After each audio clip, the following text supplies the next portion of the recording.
Hello मेरे प्यारे बच्चों, स्वागत है आपका आपके चैनल SRS लर्निंग में। बच्चों, ये हमारी विज्ञान की हमारी 8th क्लास की बेटा वर्कशीट है। वर्कशीट का जो हमारा तिथि है, डेट जिसको हम बोलते हैं, वो है 13 जुलाई 2021। और बच्चों, जो हमारी कार्यपत्रक है, इसका जो नंबर है वो है 2। ठीक है, तो हमारी ये सेकंड जो है वर्कशीट है हमारी।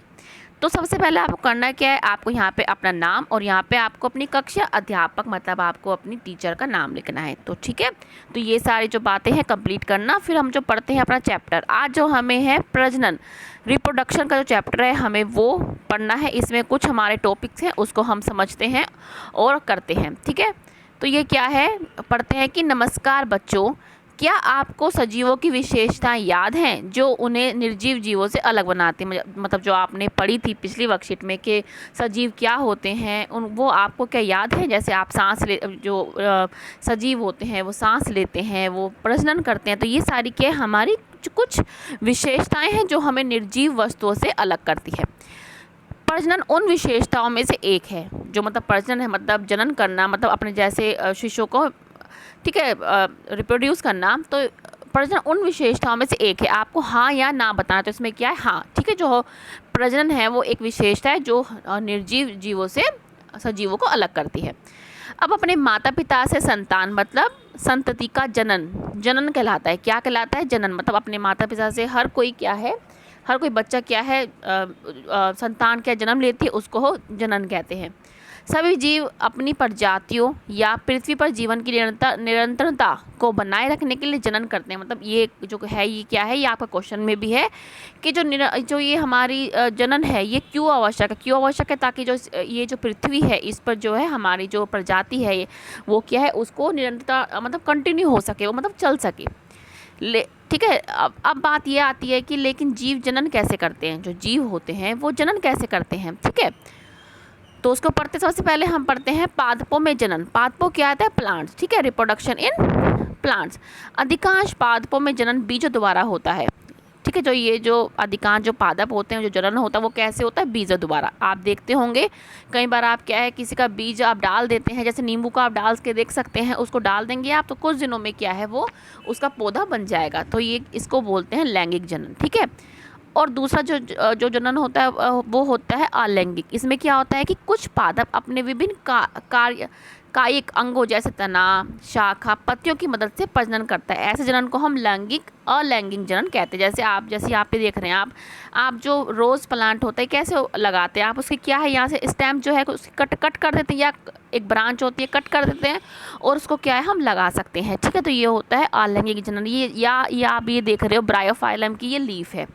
इस लीफ से ना हम बहुत सारे पौधे बना सकते हैं। देखो ये जो लीफ है, इसको हम लीफ को अगर हम मिट्टी के अंदर दबा देंगे ना तो उसमें से बहुत सारे से ऐसे छोटे छोटे जो है पौधे निकल के आ जाते हैं। और ऐसे आलू ही देख सकते हैं।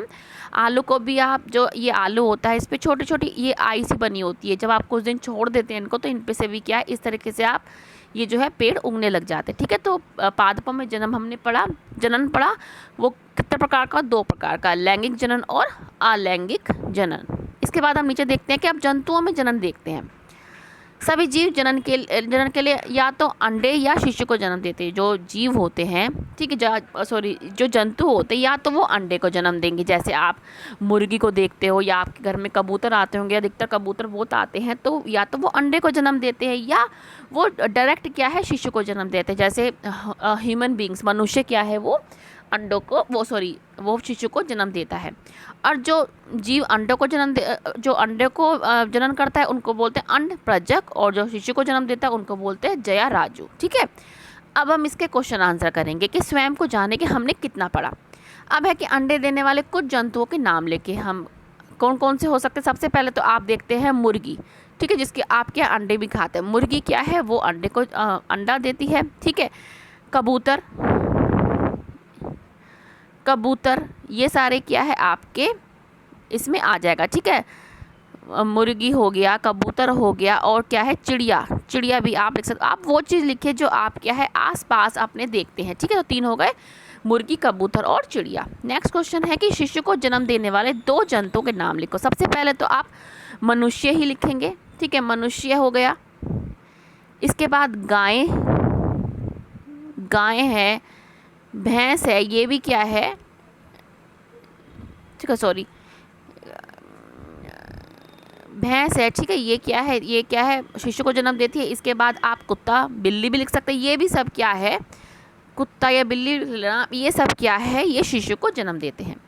तीसरा क्वेश्चन है कि जनन किसे कहते हैं और ये क्यों आवश्यक है। मैंने आपको शुरू में ही बताया था, हम यहाँ से इसको लिखेंगे कैसे, कि यहाँ से, ठीक है। ये हमारा थर्ड क्वेश्चन है कि अपने माता पिता से संतान का जन्म जनन कहलाता है।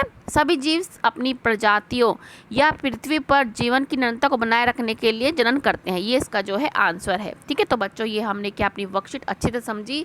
मुझे उम्मीद है कि आपको क्या है समझ में आई होगी। और हमें कोविड-19 का संदेश पढ़ना है कि अपने नियमित रूप से अपने हाथों को साबुन व पानी से धोना है। तो ये अपनी वर्कशीट जो है कंप्लीट कीजिए, अच्छे से समझिए, नहीं समझ में आए 2 बार पढ़िए। और मैं आपसे रिक्वेस्ट है कि ये जो पोर्शन है इसको आप अपनी बुक में से भी कर सकते हैं। मिलते हैं आगे की वर्कशीट के साथ। खुश रहिए, हमेशा कोविड-19 से बच के रहिए, क्योंकि इसकी तीसरी लहर कभी भी आ सकती है। बाय बच्चों।